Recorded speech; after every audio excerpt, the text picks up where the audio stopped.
야고보 사도는 흩어져 있는 12지파, 즉 유대계 그리스도인들에게 하나님의 사랑과 은혜로 믿음을 지켜야 할 것에 대해서 격려하고 있습니다. 환난과 박해를 피해 어려운 가운데 있는 성도들을 격려하기 위하여, 저들을 위로하기 위하여 이 서신을 기록했다라는 것이죠. 지금 저들에게 가장 큰 문제는 뭡니까? 여러 가지 시험을 당하는 거예요. 여러 가지 시험을. 예수 그리스도를 믿는 것 때문에 당하는 그러한 시험, 환난. 그 여러 가지 시험을 당할 때에 온전히 기쁘게 여겨야 한다라고 권면합니다. 온전히 기쁘게 여기기 위해서는 하나님께 지혜를 구해야 된다라고 이야기해요. 여러 가지 시험은 반드시 있을 수밖에 없죠. 하나님 나라와 세상 나라는 처음부터 치열한 대립, 전쟁 속에 있기 때문에 그렇습니다. 잠깐 앉아서 기도하는 동안에 그런 마음이 들더라고요. 우리가 개인에게 속한 종은 사복이라고 이야기하잖아요. 그리고 또 공무원, 공적인 일을 하는 사람을 흔히 공복이라고 이야기해요. 예수님 믿는 우리들은 특별히 목회자 같은 사람은 우리는 흔히 주의 종이라고 이야기하잖아요. 성도들도 하나님의 종이라고 표현하니까. 그래서 여기에 있는 우리는 하늘의 종, 천복이구나. 그런 생각이 드는 천복. 이 복자를, 종 복자를 써도 더 좋지만 복자를 쓰면 어떨까요? 하늘의 복을 받은 인생들이 바로 여기에 있는 우리구나 라는 그런 마음이 들더라고요. 예수 그리스도를 믿는 인생들은 여러 가지 시험을 당할 수밖에 없어요. 그런데 하늘의 복을 받은, 또 하나님께 속한 종으로서의 삶을 살아가는 인생이구나 라고 하니 결코 시험이 우리에게 걸림이 아니라, 그래서 야고보 사도가 온전히 기쁘게 여겨라, 하나님의 지혜를 구하라 라고 권면한 게 아닌가 생각이 듭니다. 하나님의 지혜를 얻은 자들은 그의 합당한 삶을 살아가야 돼요. 그러면 그의 합당한 삶은 뭐냐? 그 믿음 안에서 믿음에 의한 행동을 하는 것이 합당한 삶이라는 거예요. 하나님이 지혜를 주셨고 그 지혜에 따라서 삶을 살아가는 믿음의 태도, 믿음의 행동을 보이며 살아야 한다. 그러면 믿음에 의한 행동이 뭡니까? 결국은 하나님께 복종하는 거죠. 하나님께 굴복하는 것이 믿음에 의한 행동이라는 거예요. 우리가 예수님 믿는다고 이야기해요. 교회 다닌다고 이야기해요. 하나님 안다고 이야기해요. 이러한 모든 말들의 결국이 어디로 귀결이 돼야 됩니까? 내가 하나님께 복종하는 것으로 나타나야죠. 하나님은 말씀하셨어요. 나는 듣는다고 이야기하지만 행동이 뒤따르지 않아. 복종이라는 단어는 실제적으로 내가 그분 앞에 굴복하고 그분의 말씀에 따라 살아가는 것이 복종인 거죠. 우리 다 여기 있는 사람들 예수님 믿는다고 하지 않습니까? 우리 믿잖아요, 예수님. 죄송합니다. 안 믿고 있는데 제가 강요해서. 여러분들 지금 안 믿고 있잖아요. 제가 말을 했는데 아멘을 안 하는 건 여러분 안 믿잖아요. 근데 제가 강요를 한 거죠. 믿는 것처럼. 우리는 다 예수 그리스도를 믿어요. 그럼 예수 그리스도를 믿는다고 하는 것은 하나님께 복종하는 것까지가 예수님을 믿는다라고 하는 이야기인 거예요. 복종하는 것 따로 믿는 것 따로입니까? 결코 그렇지 않아요. 그러면 하나님께 복종한다고 하는 것은 결국 뭐예요? 마지막 약속하신 예수 그리스도께서 오실 때 그때까지 소망 가운데 믿음으로 나가는 것이 하나님께 복종하며 사는 것이다 라고 하는 것을 이야기해요. 야고보서는 분량이 참 그렇게 많지는 않습니다. 그런데 우리는 흔히 사도 바울이 쓴 편지들 중에는 믿음을 강조하는 것을 우리가 주로 여기기도 하고, 또 특별히 야고보서는 그냥 행함을 강조하는 것으로 단정해서 이야기하기가 쉬워요. 그런데 이 야고보서의 정말 진수는 뭐냐면 믿음이에요.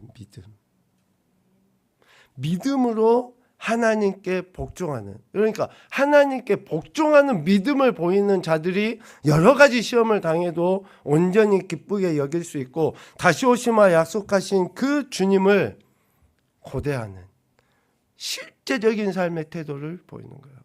그러니까 야고보서에는 믿음도 행함도 재림도 다 들어있어요.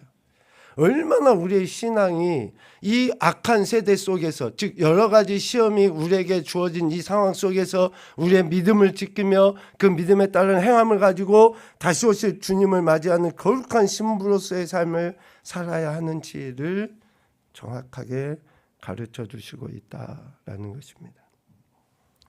어제보다 오늘은 주님 오실 날이 가까워진 줄로 믿습니다. 이 믿음에 따라서 여기에 있는 우리들은 지금 각자에게 주어진 모든 삶의 현장에서 주님이 다시 오실 것을 기대하며 인내하는 삶을 살아가야 하는 것이죠.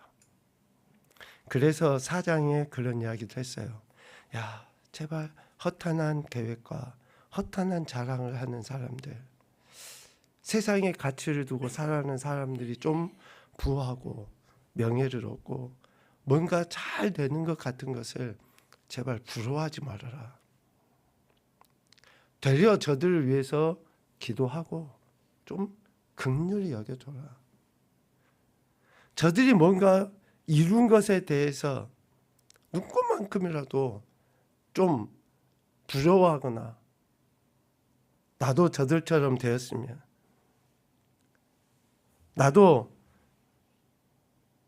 정말 저 사람들처럼 뭔가 좀 됐으면 하는 그런 생각 갖지 말아라 라고 4장과 5장 전반부에 걸쳐서 이야기했던 거예요. 그러면서 5장 7절 이하의 인내에 대해서 이야기합니다. 주의 재림을 소망하는, 그래서 여러 가지 시험이 또 환난과 박해가 있어도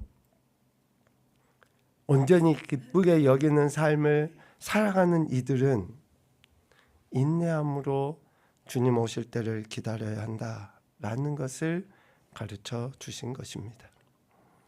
오늘 우리가 읽은 본문 말씀에도 보면 주님 오실 때를 소망하며 살아가는 우리 그리스도인들이 인생에 처한 상황과 환경 속에 어떠한 태도로서 하나님께 복종함을, 즉 인내함을 보여야 하는지에 대해서 가르쳐 주시고 있습니다.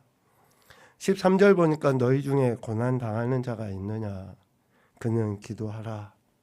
즐거워하는 자가 있느냐? 그는 찬송하라. 라고 권면합니다. 흔히 인내는 우리는 참고 기다리는 것이라고 생각하기 쉽습니다. 물론 사전적인 의미로 보면 그럴 수 있겠죠. 그런데 하나님께서 우리에게 기대하시는 그 인내는 무작정 참는 게 아니에요. 내가 다른 사람보다 참을성이 좋아서, 성격이 무던해서 그게 아니에요. 말씀하시는 인내는 하나님의 영광을 바라보고 참고 견디는 것을 인내라고 이야기해요. 그럼 여기에서 하나님의 영광은 뭡니까? 결국은 쭉 전부터 다 이야기해 올 수 있지만 결국은 예수 그리스도의 다시 오심, 강림하심, 재림을 바라보는 것이 인내라는 것을 이야기해요. 다시 오시마 약속하신 그 주님을 바라보고, 언제인지는 모르죠. 곧 오시겠다고 이야기하셨는데 언제인지는 몰라요. 그런데 하나님의 영광으로 이 땅에 다시 오실 그 주님을 믿음의 눈으로 바라보며 하루하루 주어진 삶의 현장에서 살아내는 것이 인내라는 거예요. 인내. 그러니까 진짜 인내하는 사람은 그냥 땅 팔고 집 팔고 해가지고 산속에 들어가서 주님이 언제 오시겠지 하고 기다리는 게 아니에요. 지금 이 땅의 삶의 현장에서 치고받고 치열해도 이 땅에서 사는 거고, 혹 이 땅에서 뭔가 즐겁고 기쁘고 감사한 일이 생겨도 이 땅에서 살아가는 거예요. 그것이 인내인 것이지 그냥 무작정 견뎌라가 아니라는 겁니다. 다시 말하면 주어진 상황 속에서 하나님의 영광을 위해, 하나님의 기뻐하신 뜻을 위해 분명한 태도를 보이는 것이 인내다라고 이야기하는 거예요. 그래서 오늘 13절 보면 두 가지의 대조적인 상황이 나오잖아요. 고난이라는 상황이 나오고 즐거워하는 상황이 나와요. 이 대조적인 상황 속에서 우리는 인내해야 돼요. 인내 그러면 우리는 어떤 생각을 합니까? 고난 속에서 견디는 것만 인내라고 여기기가 쉬워요. 그런데 고난 속에서 견디는 것도 인내고 즐거워하는 상황 가운데서 견디는 것이 인내라고 이야기해요. 그런데 고난 속에서는 인내하는 모습, 즐거워하는 속에서 인내하는 모습이 달라요. 고난 속에서는 어떤 인내의 태도를 보이는 거예요? 기도예요, 기도. 고난 속에서는 우리가 어떤 인내의 태도를 보여야 되냐면 기도하는 것으로 인내의 태도를 보이는 겁니다. 빌립보서 4장 12절 13절 말씀에 보면 사도 바울이 얼마나 그 모든 상황 가운데서 인내했는지를 알 수 있어요. 우리 한번 읽어봅시다. 시작.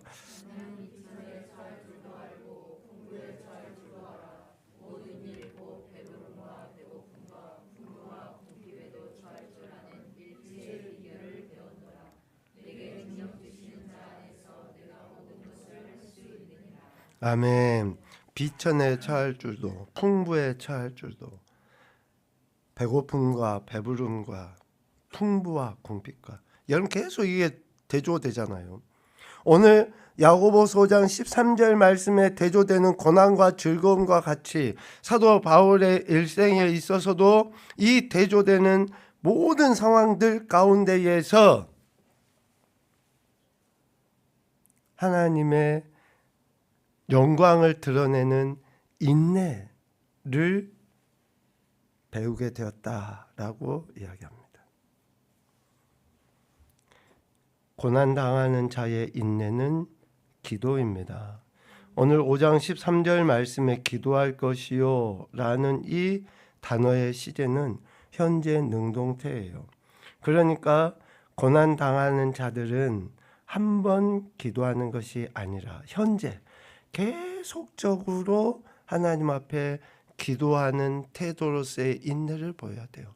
우리가 뭐 문제가 생기잖아요. 그러면 어때요? 한번 교회 나와요. 아주 주여 한번 외치고, 아주 조금 숨통이 튈 것 같으면 언제 그랬나는 듯이 또 안 나와. 계속하는 거예요. 계속하는 거.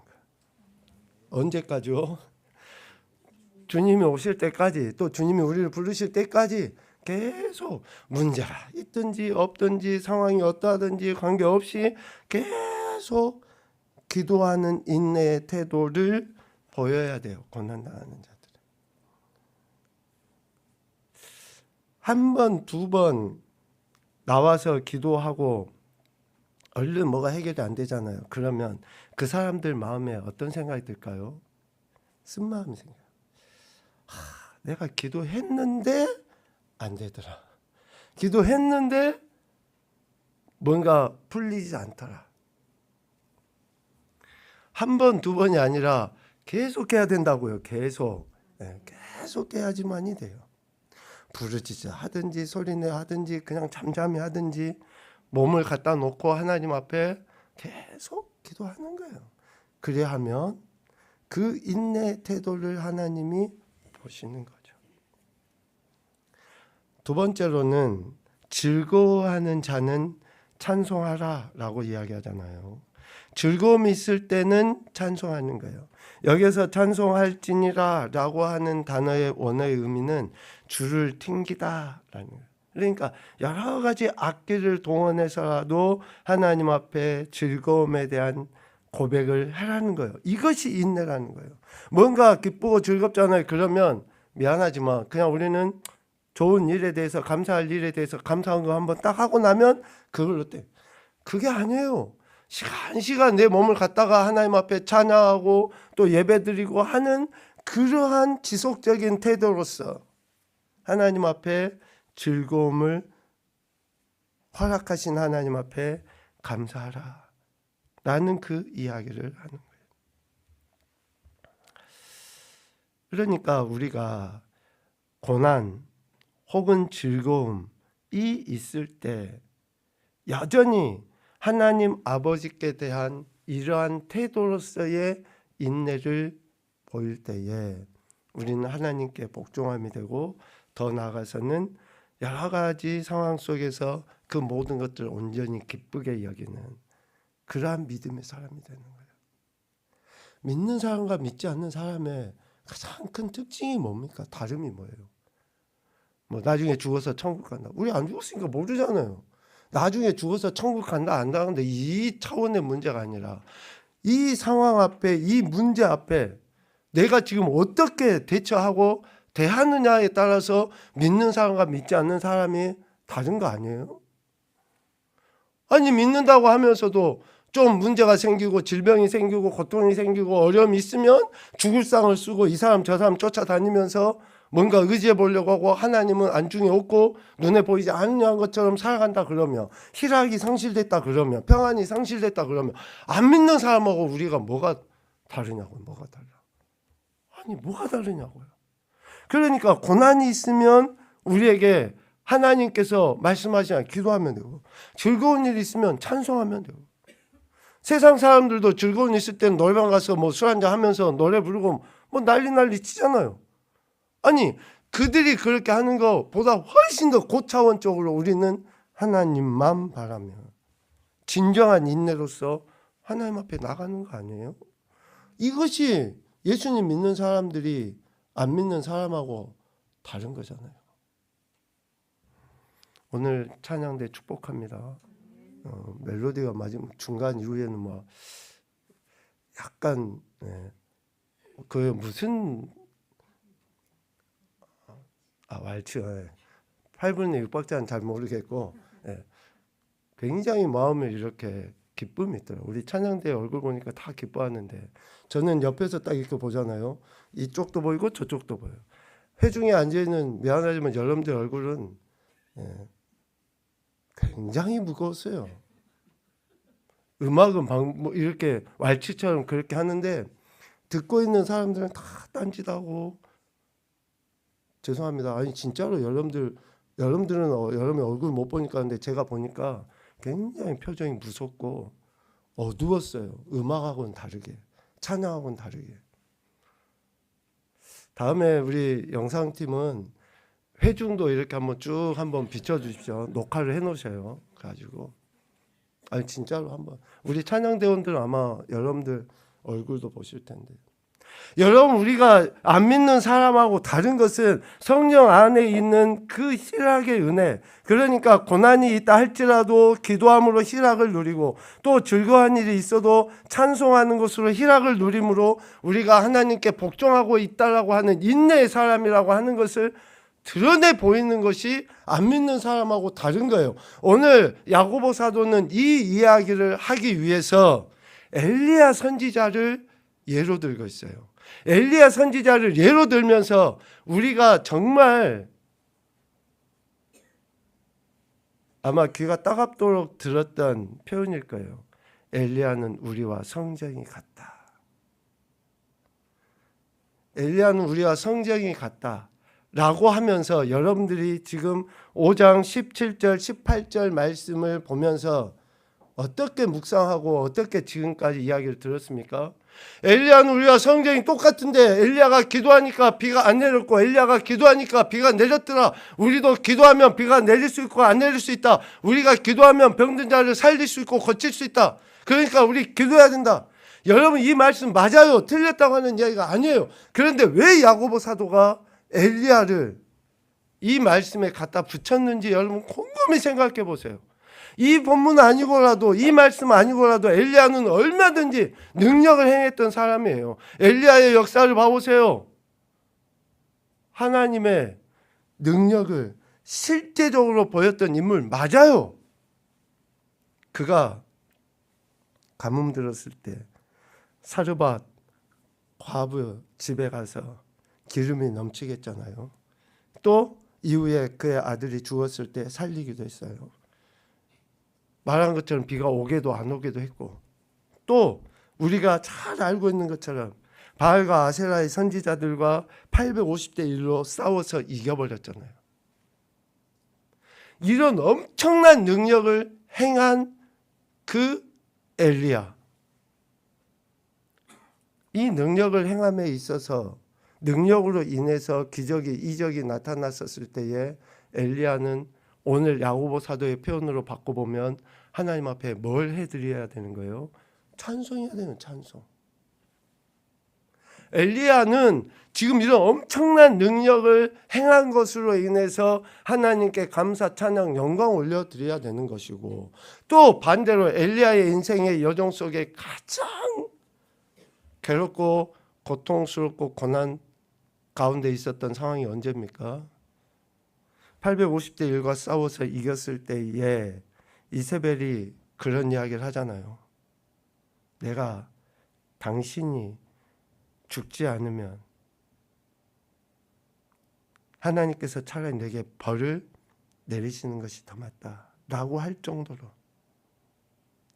그러니까 엘리야는 엄청난 능력과 기적과 이적을 행했을 때 하나님 앞에 찬양했지만 이세벨의 이 말 한마디를 듣고 광야로 도망가서 피신한 것도 아니에요. 도망가서 로뎀나무 아래서 하나님 앞에 간구하지 않습니까? 차라리 내 생명을 그냥 거둬가시면 좋겠습니다. 이것만큼 엘리야에게 있어서 고난, 고통스러운 때가 언제 있었을까요? 이러한 엘리야에게 있어서 오늘 야고보 사도의 표현으로 바꿔보면 그는 기도할 것이요. 그러니까 엘리야 선지자에게 있어서 즐거움의 시간은 능력을 행하는 때였고, 엘리야에게 있어서 고난의 때는 이세벨의 말 한마디에 모든 것이 무너져 버려서 차라리 죽기를 갈망했던 그때라고 할 수 있습니다. 다시 이야기하면 엘리야가 우리와 성정이 같다고 하는 것은 모든 인생들과 같이 고난의 때가 있는가 하면 즐거움의 때가 있는 거고, 뭔가 형통한 때가 있으면 뭔가 불통할 때가 있는 거고, 뭔가 잘 나가서 좋은 것처럼 느껴질 때가 있으면 그렇지 못할 때가 있다는 것을 이야기하기 위해서 엘리야는 성정이 우리와 같다라고 이야기하는 거예요. 엘리야도 우리 인생하고 똑같아요. 괴로움의 때가 있고 즐거움의 때가 있고. 여러분 세옹지마라는 사자성 아시죠? 인생지사 세옹지마입니다. 한 노인이 가난한 형편 속에서도 말을 사서 키웠죠. 그런데 키우던 말이 도망가 버려요. 참 너무나 안타까운 상황이죠. 그런데 그 말을 어찌어찌 찾아서 데리고 왔어요. 말을 찾았으니까 이제 기쁘잖아요. 그런데 찾아가지고 온 그 말에 의해서 그 노인의 아들이 다쳐요. 다리가 부러져 버려요. 그러니까 말 찾아온 것도 기쁜데 그 말에 의해서 또 아들이 다쳐버려. 그런데 그 아들이 다리가 다쳐갖고 이제 쩔뚝거리고 있으니까 당시에 전쟁이 일어나면 어때요? 남자 아이들이나 또 장정들은 다 이렇게 진집해갖고 가버리잖아요. 아들이 다리를 다쳐가지고 전쟁에 못 나가니까 목숨을 부지하게 된 거예요. 지금 봐보세요.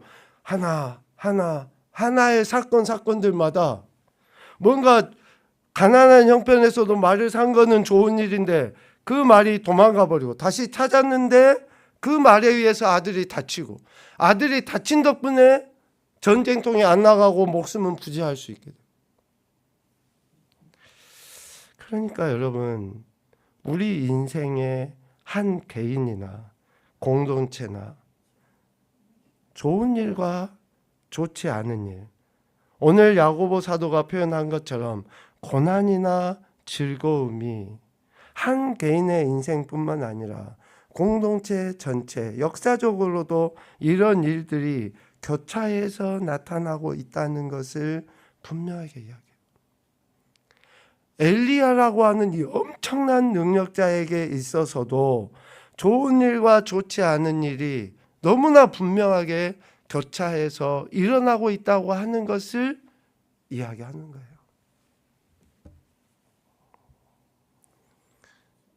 여러분, 오늘 우리 인생을 바라보면서 혹시 지금 절망 가운데, 고난 가운데 있습니까?